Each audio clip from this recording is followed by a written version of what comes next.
لو یطیعکم فی کثیر من الامر لعنتم ولكن اللہ حبب الیکم الایمان وزینہ فی قلوبکم وکرہ الیکم الکفر والفسوق والعصیان اولئک هم الراشدون۔ تمام قسم کے عیوب اور نقائص سے منزہ اور پاکیزہ حمد و ثنا اللہ وحدہ لا شریک لہ کے لیے،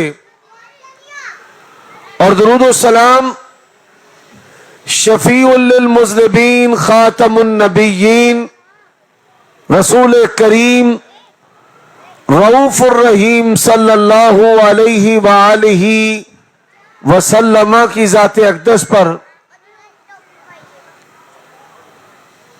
حضرات،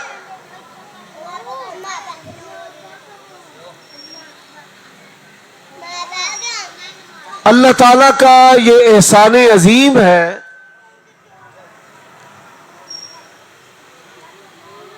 کہ اللہ تعالیٰ نے ہم سب کو نبی علیہ الصلاۃ والسلام کی جماعت کا اعتقادی اور عملی اور فکری طور پر حصہ بنایا ہے۔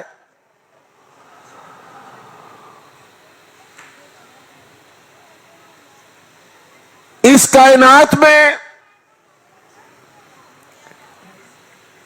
اللہ تعالی کے بعد جن ہستیوں کا درجہ اور مرتبہ ہے، لا نفرق بین احد من رسلی، وہ اللہ تبارک و تعالی کے انبیاء اور رسل ہیں۔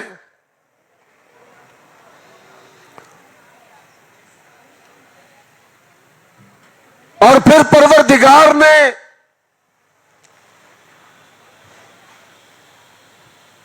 انبیاء کی دعوت کو، ان کے عمل کو، ان کی تربیت کو، ان کی سیرت کو، ان کے کردار کو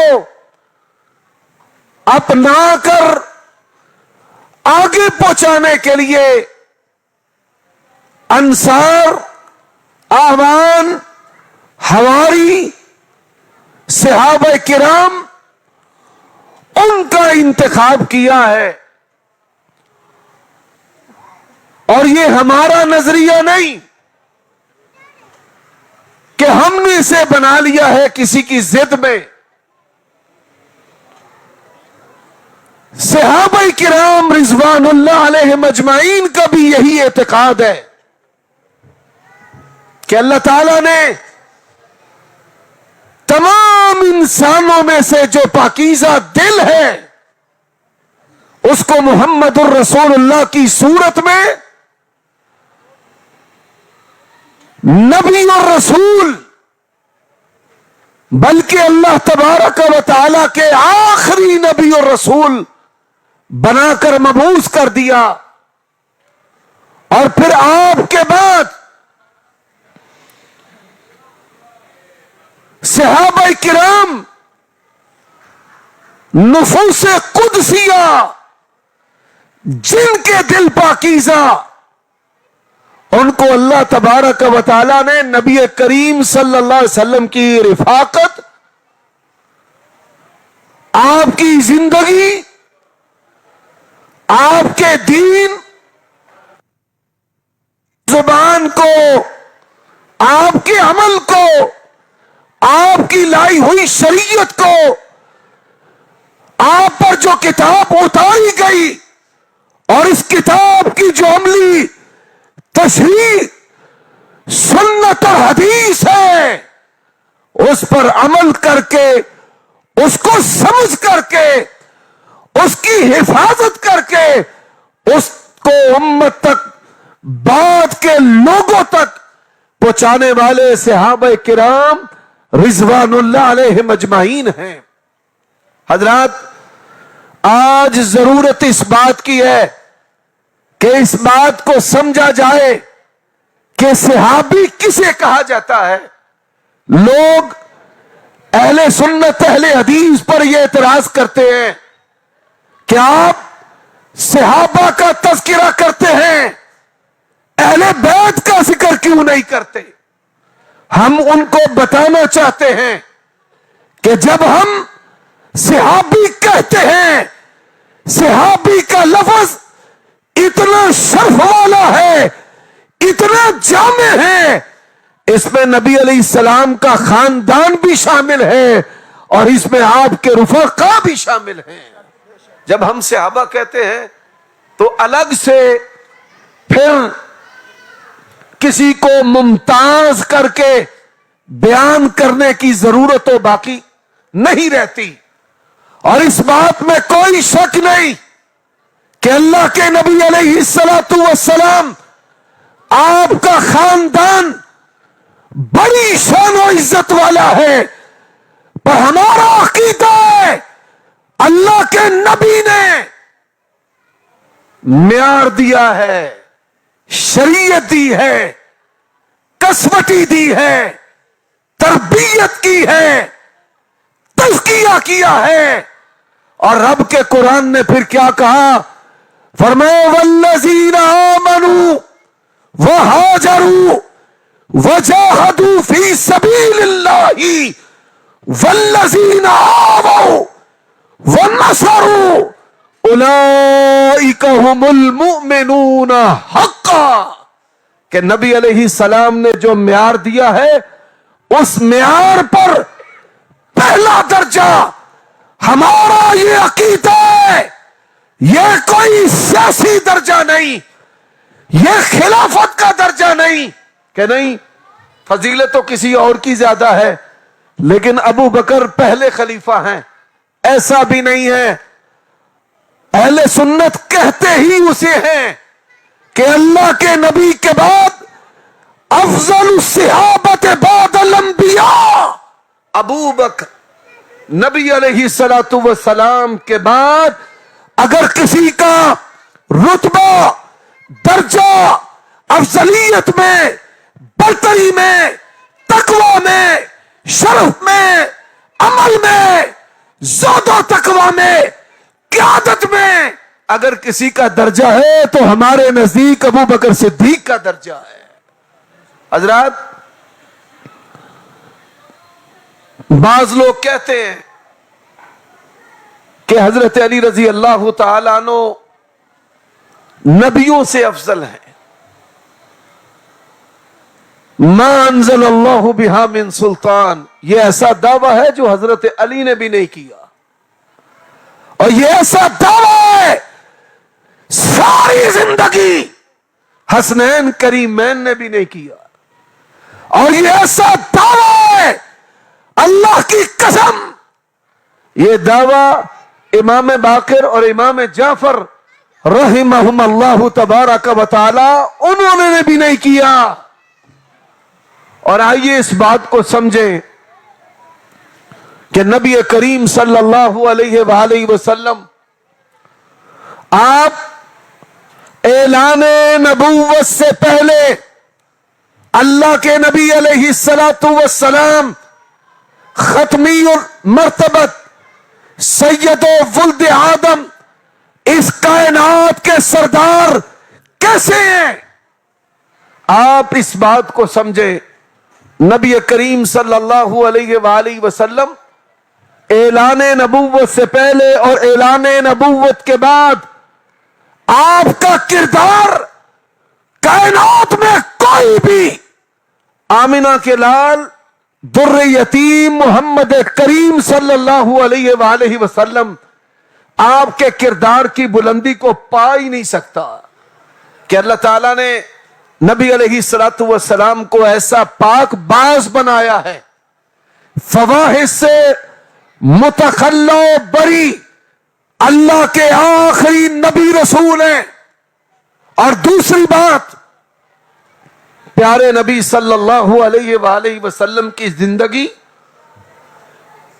شرک سے متخلہ ہے، پاکیزہ ہے، بت پرستی سے، تعدد الہ سے اللہ کے نبی علیہ الصلوۃ والسلام کی زندگی پاکیزہ ہے.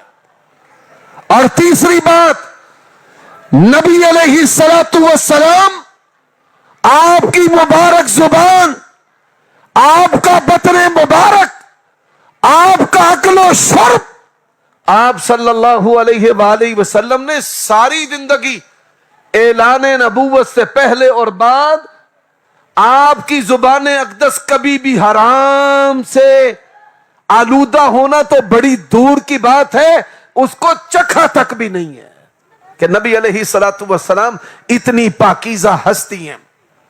حضرات، شرمگاہ کی حفاظت، زبان کی حفاظت اور شرک سے حفاظت، اور پھر جو قومیت کی عصبیت ہے، ناحق جو لڑائیاں اور جنگیں تھیں، تشدد اور اختلاف و افتراق تھا، اعلان نبوت سے پہلے نبی علیہ الصلوۃ والسلام کی زندگی اس سے بھی پاکیزہ تھی. اب آئیے کہ نبی کریم صلی اللہ علیہ وآلہ وسلم، آپ پر اللہ تبارک و تعالی کی طرف سے پہلی وحی آئی. حضرات، ہم نے صدیق کو کیا سمجھا اور کیا جانا ہے؟ اوروں سے کہا تم نے، اوروں سے سنا تم نے، کچھ ہم سے کہا ہوتا، کچھ ہم سے سنا ہوتا. میں حضرت صدیق اکبر کی زندگی کے کچھ حصے بیان کرنا چاہتا ہوں، لیکن اس سے پہلے میں معیار بیان کر رہا ہوں.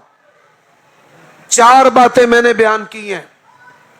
اللہ کے نبی شرک سے دور، فواحش زنا بدکاری سے دور، اکل حرام سے دور، لڑائی جھگڑوں سے جنگوں سے دور. یہ بہت بڑی بات ہے. لڑائی جھگڑوں میں پڑنے والا بندہ جو ہے، وہ اس کا ذہن، اس کا دل و دماغ جو ہے وہ مریض ہوتا ہے. انسانوں کی قیادت کرنے والا بندہ ایسا ہوتا نہیں. اب نبی کریم صلی اللہ علیہ وسلم پر پہلی وحی آئی. جبرائیل علیہ الصلوۃ والسلام غار حرا میں آئے. اقرأ باسم ربک الذی خلق، خلق الانسان من علق، اقرأ وربک الاکرم الذی علم بالقلم، علم الانسان ما لم يعلم. حضرات، اللہ کے نبی علیہ السلام اپنے گھر آئے، سیدہ خدیجہ سے کہا زملونی. اور لوگوں، اللہ کے نبی سیدہ خدیجہ کو پہلی وحی کے حوال بتاتے ہیں. سیدہ خدیجہ نے اللہ کے نبی کے بارے میں 5 باتیں کہیں. کتنی باتیں کہیں؟ انک لتصل الرحم، انک لتصل الرحم وتحمل الکل وتقری الضیف وتصدق الحدیث وتعین علی نوائب الحق واللہ لا یخزیک اللہ ابدا. اس کا معنی کیا ہے؟ اے پیارے نبی صلی اللہ علیہ وآلہ وسلم، آپ صلہ رحمی کرتے ہیں، رشتوں کو جوڑنے والے ہیں. آپ کمزوروں کا بوجھ اٹھانے والے ہیں، مہمانوں کی مہمان نوازی کرنے والے ہیں. آپ جب بھی بات کرتے ہیں سچی بات کرتے ہیں، اور آپ حق بات کے لیے ڈٹ جانے والے ہیں. حضرات، یہ کون ہے؟ پیارے نبی صلی اللہ علیہ وآلہ وسلم. اب میں آپ کے سامنے جناب صدیق اکبر رضی اللہ تعالی عنہ، اور میں اہل بیت کے ساتھ محبت کا جو دم بھرنے والے لوگ ہیں ان سے سوال کرنا چاہتا ہوں. حضرات، جناب صدیق ابو بکر صدیق رضی اللہ تعالی عنہ اعلان نبوت اللہ کے نبی کر رہے، اور اس سے پہلے جب اعلان نبوت نہیں کیا نبی جیسا کون ہے، اور اعلان نبوت کرنے کے بعد نبی جیسا کون ہے؟ اللہ کے نبی نے شرک نہیں کیا. آج تک 15 صدیاں گزر گئی، صدیق تیرے عقیدے کی، تیرے ایمان کی عظمت کو سلام ہے. تیرا دشمن آج تک تیرے عقیدے توحید پر، تیرے ایمان پر، تیری توحید پر قسم کی کوئی انگلی اٹھا سکا نہیں. اللہ کے نبی نے بھی شرک نہیں کیا اور صدیق اکبر نے بھی شرک نہیں کیا. اللہ کے نبی بھی فواحش اور زنا کے قریب نہیں گئے. صدیق بھی ایسا با کردار ہے، آپ بھی کبھی ان گناہوں کے قریب نہیں گئے. اللہ کے نبی نے بھی کبھی حرام نہیں کھایا اور پیارے صدیق نے بھی کبھی حرام نہیں کھایا. اب آپ دیکھیے وہ عصبیت قریشیوں کی، عربیوں کی، وہ لڑائیاں، وہ جھگڑے اللہ کے نبی بھی نہیں ہیں اور صدیق بھی نہیں ہے. حضرات،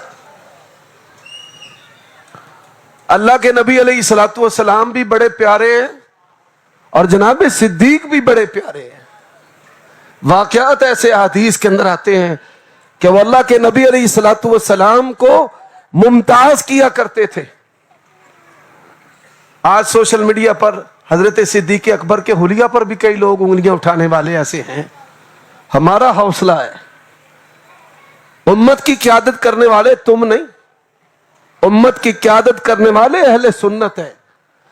آپ صحابہ کے ایمان کی نفی کرتے ہیں.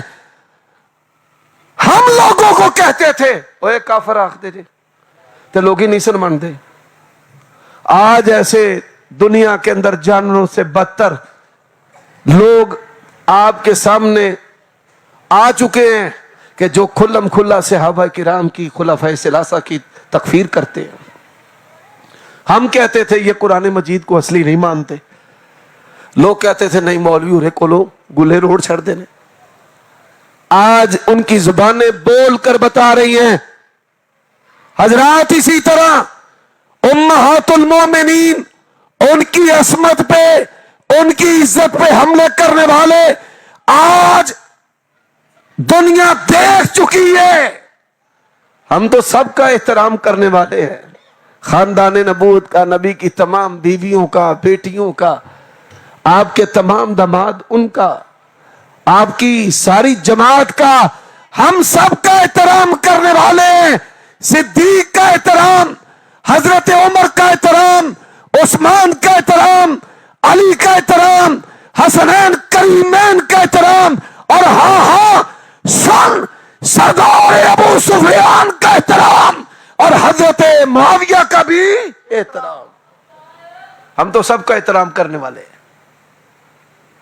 تو جو سب کو ماننے والا، سب کا احترام کرنے والا ہو، قیادت کا حقدار اور اہل وہ ہے. اور جو ایک دو کی بات کرے اور سب کو چھوڑ دے، وہ امت کی قیادت کا حقدار بھی نہیں ہے. یہ نقطہ ہے، اس کو سمجھ لینا. اب آگے چلیے. نبی علیہ الصلوۃ والسلام نے صحابہ کرام کو حبشہ کی طرف ہجرت کرنے کی اجازت دی. حضرت ابوبکر صدیق رضی اللہ تعالیٰ عنہ وہ بھی چلے گئے. ابھی کچھ دور ہی گئے تھے، مکہ المکرمہ سے کچھ دور. ایک قریشی سردار تھا، ابن داغونہ اس نام سے وہ مشہور ہے. اس نے کہا کدھر؟ قریشیوں کے بڑے خاندان تھے، تو کدھر؟ ان خاندانوں میں سے جیسے یہودو فتح گیل برادری کے بڑے سارے خاندان ہیں یہاں پر. ہر ایک کا دادا یا باپ اپنے اپنے خاندان میں سربراہ ہوتا ہے. تو قریشیوں کے اندر ابن داغنہ یہ بھی سردار تھے. اس نے کہا ابو بکر آپ کدھر جا رہے ہیں؟ حضرت ابو بکر صدیق نے کہا کہ میری قوم بڑا ظلم و ستم کر رہی ہے تو میں ہجرت کر کے ہوں چلنا ماں ابشے. اس نے کیا کہا؟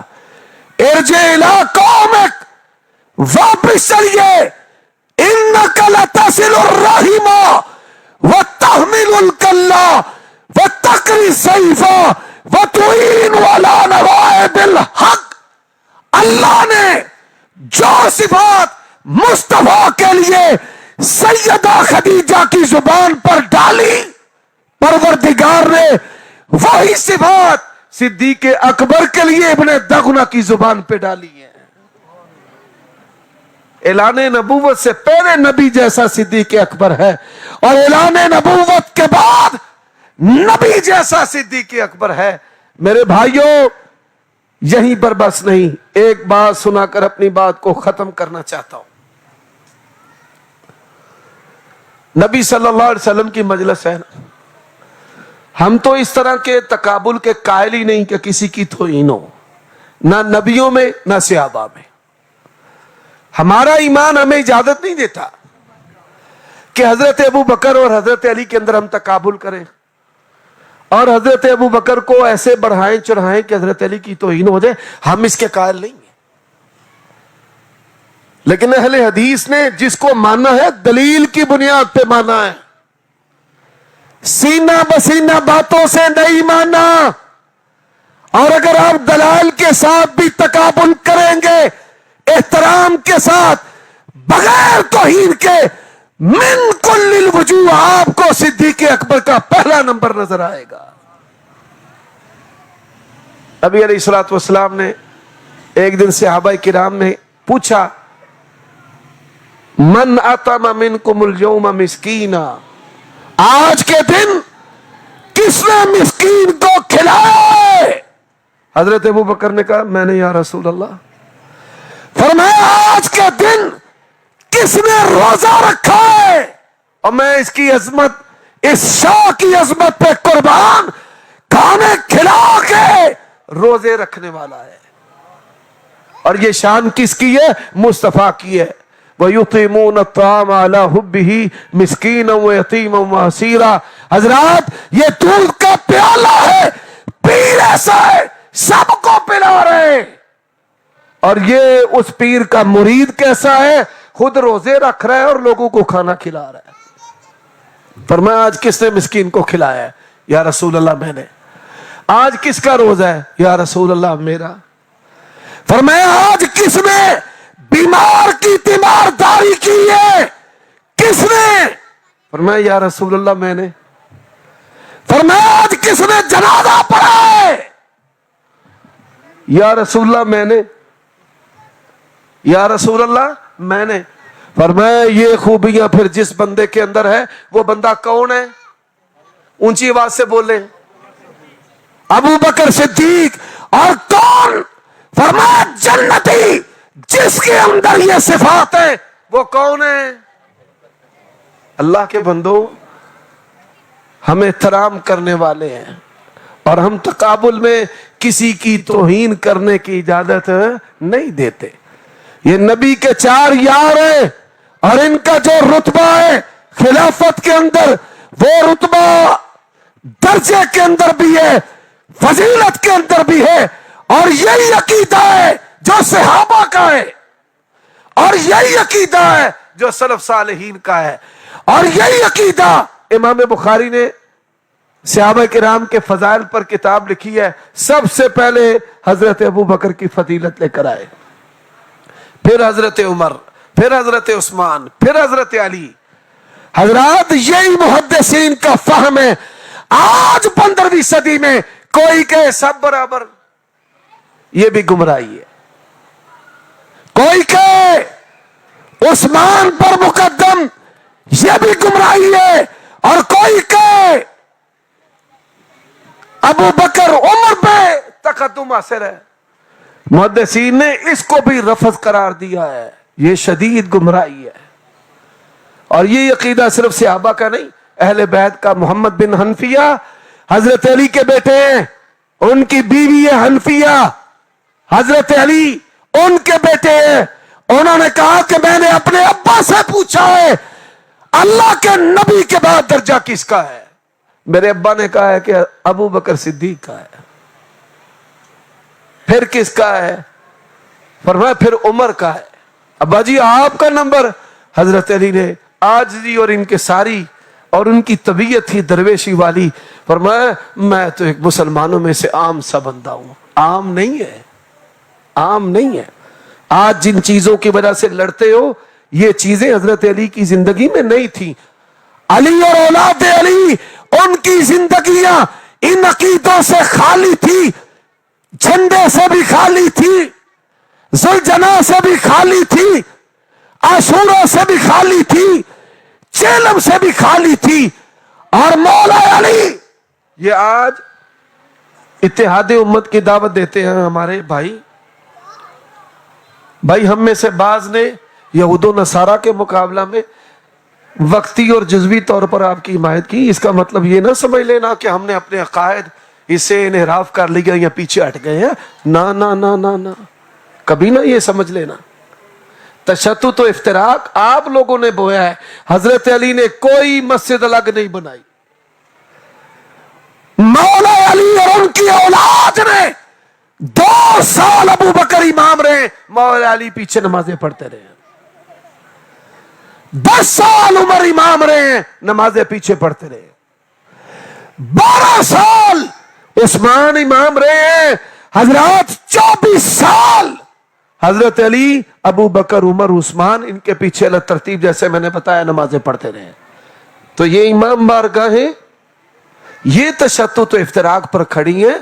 آپ اس بات پہ سوچئے حضرت علی نے آج جن عقائد و نظریات پر اس ملک کو بند کیا گیا اور قتل و غارت کی گئی، یہ عقائد و نظریات اور یہ منہج حضرت علی اور ان کی اولاد کے اندر سرے سے موجود نہیں تھا۔